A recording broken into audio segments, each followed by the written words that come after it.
Hello everyone. Welcome back to STS. 사이언스, 테크놀로지, 이코노미, 스트래티지 등을 고민하는 곳입니다. 현재 삼성중공업 주가 5,260원, 현저하게 저평가된 것으로 보이고요. 가령 한 7,560원 정도가 되어도 고평가라고 할 수 없다는 점, 23년에는 삼성중공업 시가총액 최소한 10조 원 상향 돌파하지 않을까. 그렇게 됐을 때 주가 기준으로는 대략 한 11,000원 이상 그 상향 돌파하지 않을까 저는 이렇게 판단하고 있는데, 그 이유를 조선주 평가 모델 적용해서 한번 정리해 보겠습니다. 자산 가격은 자산 가치에 연동이 되는데, 자산 가치라는 것은 자산이 벌어들일 장래 현금 흐름의 현재 가치입니다. Present Value of Future Cash Flow입니다. 이것이 기업 평가 모델의 정석이죠. 조선주는 수주, 건조, 매출의 과정이 반복되기 때문에 수주 잔고를 평가하는 것이 핵심일 겁니다. 일반 기업은 생산, 판매, 재고 관리 이런 과정이 반복되는 점과 다르지 않습니까? 그래서 조선 업종에는 재고 문제라는 것이 원래 발생하지 않는 것이 원칙이죠. 그런데 그때 그 드릴십 재고 문제는 매우 이례적이고요. 아주 고약한 상황이었다는 것이고, 일시킨 것들이 멍청해 갖고 말이죠. 졸지에 싹 망해버렸잖아요. 그 때문에 이제 발생했던 일회성 불행한 사건이 바로 드릴십 악성 재고 문제였다는 겁니다. 그래서 그 말이죠. 망한 것들이 망했으면은 반성을 하고 시킨 대로 열심히 일한 그 삼성중공업한테 인건비라도 이렇게 챙겨줬어야 되는데 그게 맞잖아요. 예? 근데 이 떼법을 동원을 해서 삼성중공업한테 소송 걸어서 괴롭히고 말이죠. 예? 삼성중공업은 일해서 돈 벌어야 하는데, 일거리 없어서 지금 손가락 빨고 있었는데 소송에 끌려다니느라고 돈 쓰고 왕 짜증나는 그야말로 눈물의 예. 예, 죄송합니다. 웃음이 나네요. 네. 예. 그 눈물의 시절, 그게 바로 지난 시절 아니었습니까? 예. 예. 근데 이제 다 끝났죠. 예. 예. 그래서 다 끝난 상황입니다. 이런 거는. 제가 그린 그림 한번 보시죠. 그 삼성중공업의 시가총액과 수주잔고 추세를 볼 수 있습니다. 지난 21년 이후 수주잔고는 꾸준하게 상승하고 있는데 시총은 오히려 하락했습니다. 아주 이례적입니다. 특히 작년 3분기 이후에 주가 하락은 수주잔고 증가, 즉 기업가치 증가를 반영하지 못한 거 아니냐 이렇게 보인다는 겁니다. 지금 삼성중공업의 그 수주 추세 한번 보시면 아주 화려하게 변신했습니다.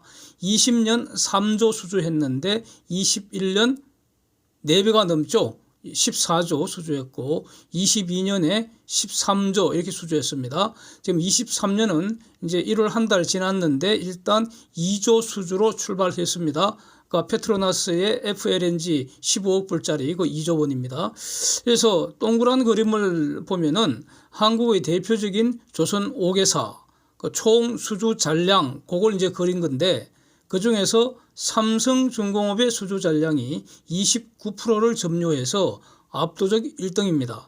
예, 여기에는 현대중공업하고 그 대우조선은 방산 수주 물량도 저기에 포함되어 있습니다. 그런데 삼성중공업은 방산 안 하잖아요. 그러니까 얼마나 그 압도적 1등입니까?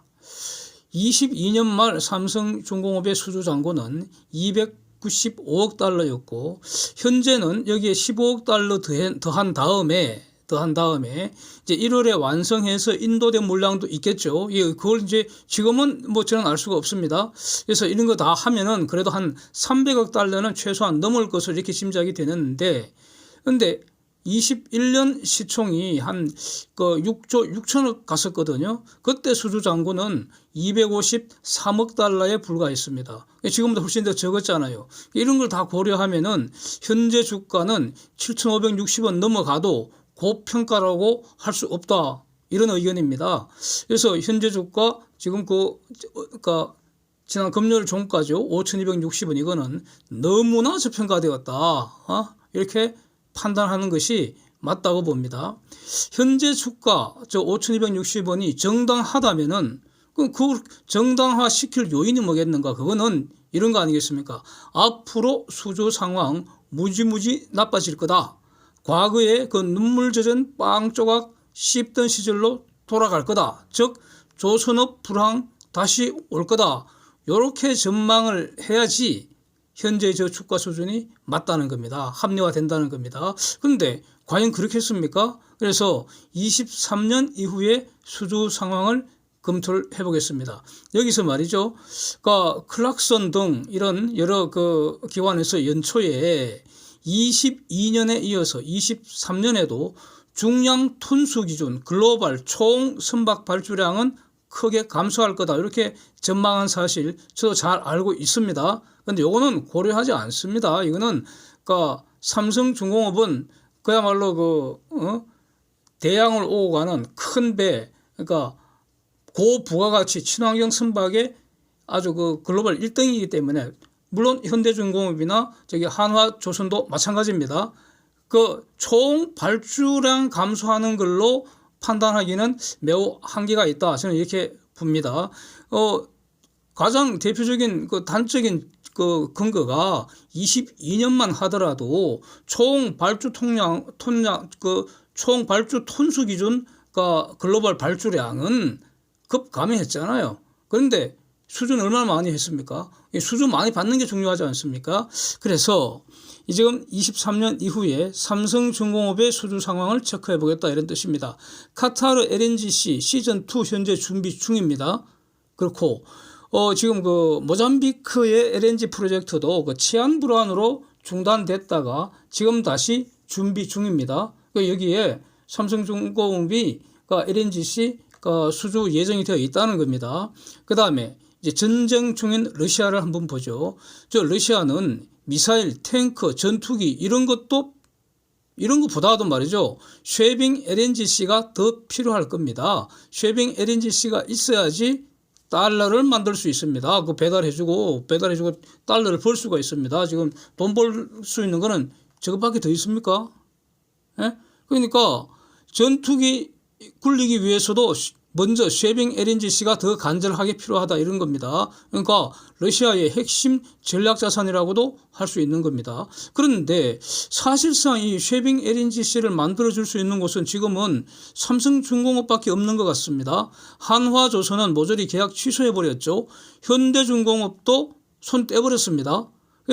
그런데 삼성중공업은 아직 계약 관계 유지하고 있습니다. 웬고하니 받은 돈이 더 많아서 손해 날 일이 없습니다. 예. 그래서 5척을 지금 연장 공시한 내용 지금 여러 번째 말씀드리고 있으니까 그렇고 또 다른 어떤 그 수주 계약도 지금 유지를 하고 있습니다. 그러니까 돈만 주면은 돈 받고 그 원하는 그 일 해주면 그만입니다. 그래서 돈 뛸 염려는 없는 것 같다 이런 겁니다.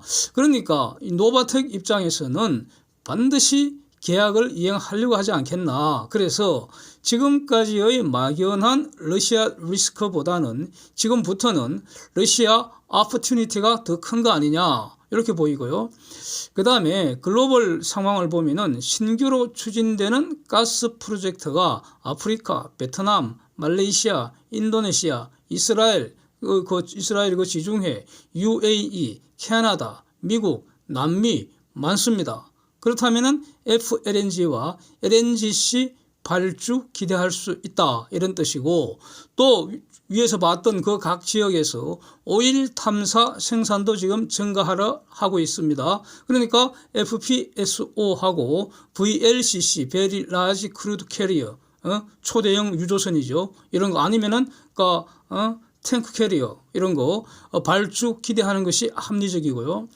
그래서 이제 이런 게 다 전부 이제 해양 플랜트와 이제 연결되는 것인데 이 해양 플랜트는 삼성중공업이 15년 전에도 1등이었고요. 지금도 여전히 1등이고요. 그러니까 앞으로도 이 분야 잘할 것이고 뭐 삼성중공업이 농땡이 부리는 그런 고약한 곳은 아닐 테니까 열심히 하려고 하잖아요. 그러니까 이 분야 수주 기대하는 것이 합리적이지 않겠습니까? 작년까지 그 수주 풍년에도 플랜트는 없었는데 올해 이후에 LNGC 그다음에 유조선 등 수주는 평타 유지하면서 그런 상황에서 플랜트 수주가 가세해 준다면 총 수주 금액은 22년보다 크게 증가할 가능성도 지금 열려 있습니다. 다 가능성이죠. 그렇게 되면은 수주 잔고는 크게 증가할 수 있다 이런 겁니다. 이미 26년까지 일거리가 확보되어 있는데 그래서 금년이 지나면은 대략 한 28년까지가 확보될 가능성이 높지 않습니까? 여기에 또 엄청난 변수가 하나 있죠. IMO의 배출 규제로 인한 선박 교체 수요입니다. 이거 어떻게 합니까 이거? 예? 그래서 저는 오히려 이거 급하게 이렇게 발주가 안 터졌으면 좋겠습니다. 이거 다 소화를 못할 것 같습니다. 제가 단기간에 팍 터져버리면은 고물배 오래오래 굴리라고 하십시오. 그래서 도저히 더 이상 그 고물배 굴릴 수 없게 됐을 때 그러면 이제 조선소에 공손하게 배 만들어 달라고 부탁을 해오지 않겠습니까? 그때까지 기다리면 되는 거죠. 열심히 배 만들고 기술 혁신하면서. 그래서 저 교체할 수량이 현재 전체 선박의 결국 대략 한 3분의 2가 된다는 겁니다. 배의 수명을 평균 30년으로 잡았을 때 그렇다는 겁니다. 그래서 설령이 20년 이상 된 선박부터 즉 오래된 선박부터 결국 순차적으로 모조리 3분의 2까지 교체돼야 한다는 겁니다. 그게. 예? 그래서 IMO 규제 때문에 앞으로 정상적인 그 교체보다도 훨씬 더 그 시기가 상당히 앞당겨지는 것은 분명하지 않겠나 이런 겁니다. 그래서 발주 후 인도받기까지 대기 시간 즉 번호표 받고 기다리는 그런 상황 아닙니까 지금? 예? 그래서 2, 3년 기다려야 하잖아요. 발주하고 나서 이런 거 다 고려하면은 앞으로 꾸준하게 발주가 진행될 수밖에 없다. 예? 그래서 차라리 좀 그 교체 수요는 좀 천천히 발주하기를 원한다. 뭐 이런 상황인 것 같습니다. 또 이제 매우 주목해야 할 게 새로운 시장이 탄생되는 것으로 보입니다. 탄소 포집 산업의 밸류 체인 그 핵심 그 영역을 지금 삼성중공업이 장악할 준비를 마친 것 같습니다. 예, 이건 매우 중요합니다. 이거는 그러니까 한화조선이나 현대중공업보다 앞서 있는 것으로 보입니다. 이거 매우 중요합니다.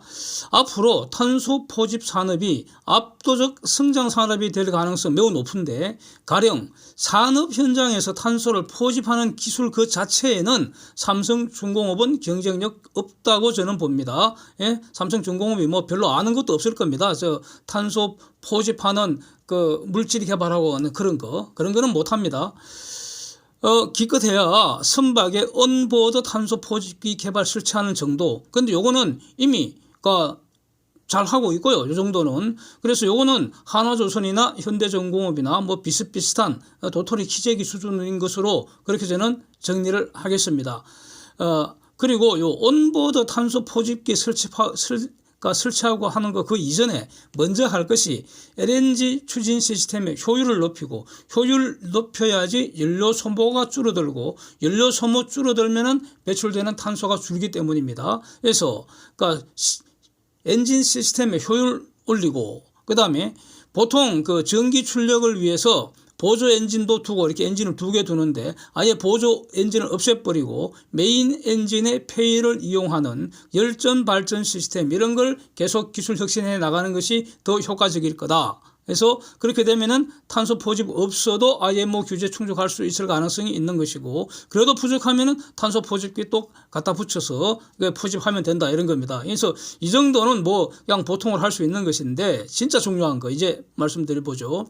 탄소 포집 산업에서 정말로 중요한 거는 각 산업 현장 그러니까 뭐 제철소나 화력발전소나 수소공장이나 이런 데서 시멘트 공장 이런 데서 그 산업 현장에서 탄소 발생시키는 현장에서 포집한 그 탄소 그 다음에 어떻게 할 겁니까? 요 처리하는 산업이 아주 글로벌 산업으로 일어난다는 겁니다. 현재는 노르웨이의 노던 라이트가 이미 시작을 했고요. 예? 내년부터 상업 운영을 한다는 거 아닙니까? 그래서 그 배를 지금 중공의 대련조선소에서 2척을 만들고 있지 않습니까? LCO2C, 액화이산화탄소 운반선. 그 다음에 지금 말레이시아의 MISC가 이제 시작을 한다는 거 아닙니까? 기존의 해상가스전이나 해상유정을 운영하던 그 오일 메이저들이 자신들이 오일가스 캐내고 비어있는 해저 오일가스전의 그 동굴, 비어있는 동굴에다가 탄소를 매장하는 그 비즈니스, 이게 지금 뜨지 않겠나 싶습니다. 이게 상당히 중요할 것 같습니다. 대량으로 포집된 그 탄소를 액화시킨 다음에 가장 저렴하게 안전하게 해저에 영구히 묻어버리는 것, 요게 바로 그 밸류체인, 탄소 포집 저장 산업 그 전체 밸류체인의 가장 중요한 요소 아닐까, 이런 생각입니다. 이것을 지금 말레이시아의 MISC, 삼성중공업, 일본의 미쓰이, 오스트리아의 안드리츠 등이 공동으로 비즈니스 하겠다, 이렇게 동맹을 맺었지 않습니까? 그래서 부유식 액화 이산화탄소를 저장하고 해저에 파묻을 수 있는 설비, 이게 바로 FLNG나 FPSO하고 반대되는 개념. 가령 FLNG는 해저에서 탄소 캐내는 그런 어떤 그 기계라고 한다면은 FCSU, C는 카본입니다. 그래서 플로팅 카본 스토리지 유닛, 이렇게 부유식 액화 이산화탄소 저장했다가 파묻는 설비, 이거는 FLNG나 FPSO와 기능이 반대이지 않겠습니까? 탄소를 다시 파묻는 이런 어떤 그 부유식 설비라는 겁니다. 이거 새로운 해상 플랜트 일감이 될 수 있지 않겠나, 이런 겁니다. 그리고 이거는 삼성중공업이 가장 경쟁력을 가진 분야 아니겠나, 이런 겁니다. 이 외에 LCO2C, 즉 액화 이산화탄소 운반선도 새로운 일감이 이제 탄생하는 거 아닙니까? 뭐 이거는 저기 한화조선이나 현대중공업도 다 잘합니다. 그리고 우리는 이거 대형 LCO2C 선박 지금 다 준비되어 있습니다. 예, 그렇습니다. 그래서 이런 분야, 그러니까 FCSU나 새로운 플랜트죠. 해양 플랜트입니다. 그 다음에 LCO2C, 이거는 기존에 없던 시장이 새로 생기는 거 아닙니까? 그렇죠. 그리고 삼성중공업이 아주 제일 잘할 수 있는 그런 분야라는 겁니다. 그러면 다시 탄소 포집 저장 산업, 이 매우 중요한 미래 산업의 상당 부분을 지금 삼성중공업이 다시 재피할 수 있는 거 아니냐, 이런 겁니다. 그래서 세계 곳곳에서 다 사용한 그 유정 가스전에다가 부유식 액화 이산화탄소 저장 매집 설비 갖춘 다음에 이제 세계 곳곳에서 액화 이산화탄소를 특수 선박으로 이제 수거해 와서 매립하는 그 일거리, 예? 이걸 하기 위한 부유식 설비, 또 그 선박, 특수 선박 잘 만들어줄 수 있잖아요. 예? 말하자면은 탄소 무덤이 되는 거죠. 얘가 해저 탄소 무덤입니다. 탄소 무덤.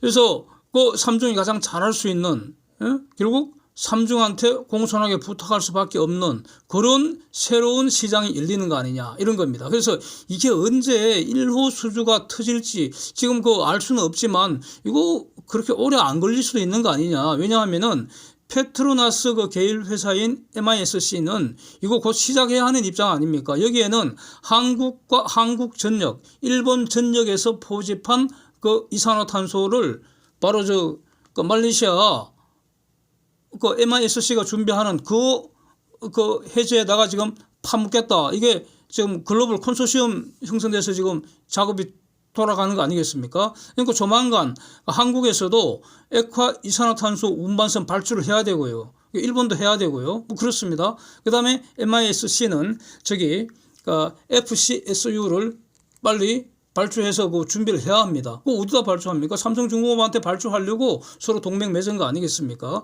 그 다음에 또 한국 내에서도 육상에다가 액화 이산화탄소 저장 설비를 갖출 것이냐, 아니면 그냥 해상에 하나 띄워서 거기다가 바로 파이프로 해상으로 보내서 거기서 액화시키고 저장했다가 선박으로 실어서 보낼지, 이거 해상이 더 낫지 않겠습니까? 뭐 이런 겁니다.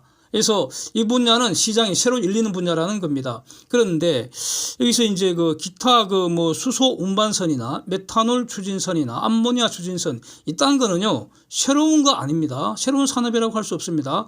연구하니 가령 메탄올 추진 컨테이너선을 만들면은 LNG 추진 컨테이너선은 필요가 없잖아요. 줄어들잖아요. 그러니까 결국 선박의 총 수요에는 달라질 거 없다, 이런 겁니다. 예, 플랜트의 총 수요에는 달라질 거 없다.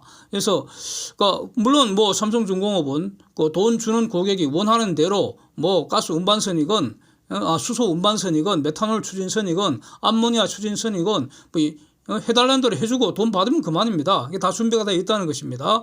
그래서 그러니까 수소 운반선이라는 것도 저게 설사 된다고 해도요, 결국은 그 LNG 운반선 대체하는 정도이지 않겠나. 새로운 시장이 열리는 것은 아닐 거다. 이렇게 본다는 겁니다.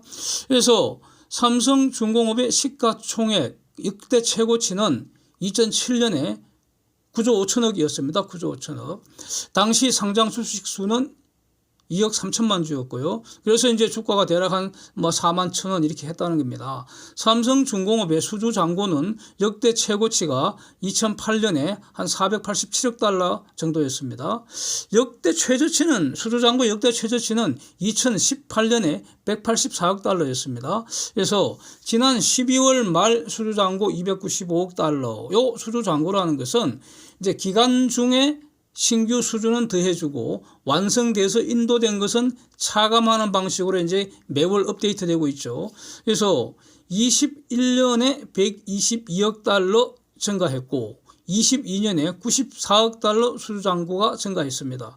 그래서 플랜트 수주가 한 2, 3건만 실현된다면 이제 가정법이죠. 그러면 100억 달러 이상 수주 잔고 급증할 가능성 지금 열려 있는 거 아니겠습니까? 따라서 저 가정법의 전제가 만약 달성된다면 금년 삼성중공업 시가총액 10조 돌파 가능하지 않겠나 저는 이렇게 봅니다. 이것은 글로벌 경기가 뭐 후퇴한다거나 한국 경제가 침체되는 것과는 무관한 겁니다. 조선업은 지금 호황 국면이 이어진다는 거 이게 팩트 아닙니까?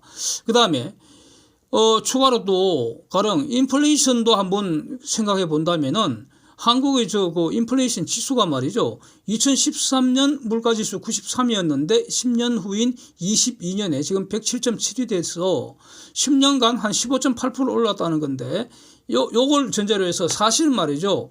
그러니까 주식도 분명히 저 금융 자산이잖아요. 자산입니다. 자산인데 호황 국면, 그 업종이 호황 국면에서는 주식도 인플레이션 해치가 되는 겁니다. 예? 인플레이션보다 더 오른다는 겁니다. 이것도 고려해야 되고요. 그 다음에 이 조선 호황이 좀 뭐 최소한 4, 5년은 그 진행될 가능성이 매우 높다. 이제 저는 뭐 개인적으로는 그 이상 갈 거라고 보는데 최소 4, 5년은 진행될 거라고 보기 때문에 그러면 이제 그 흑자 규모가 커지면서 적절한 시기 한 4, 5년 정도 지나고 나면은 흑자가 계속 쌓이면은 자꾸 세금 내는데 그 세금 내기 전에 그 돈으로 자사주 소각할 가능성 이거 여전히 살아 있는 거 아니냐? 왜냐하면 삼성중공업은 그 사진처럼 그 과거에도 그 자사주 매입한 그 사례가 적지 않기 때문입니다. 그래서 이것도 테마 살아 있는 거 아니냐? 이건 아주 장기적인 이야기가 되겠습니다. 그래서 지금 저평가되어 있다. 그리고 금년에 저는 최소한 금년에는 시가총액 한 10조 돌파하는 거 열어둬야 되지 않겠나. 나중에는 이제 훨씬 더 계속 시가총액 올라가겠죠. 뭐 그렇게 이제 좀 기대하고 있습니다. 예. Thanks for watching. See you next.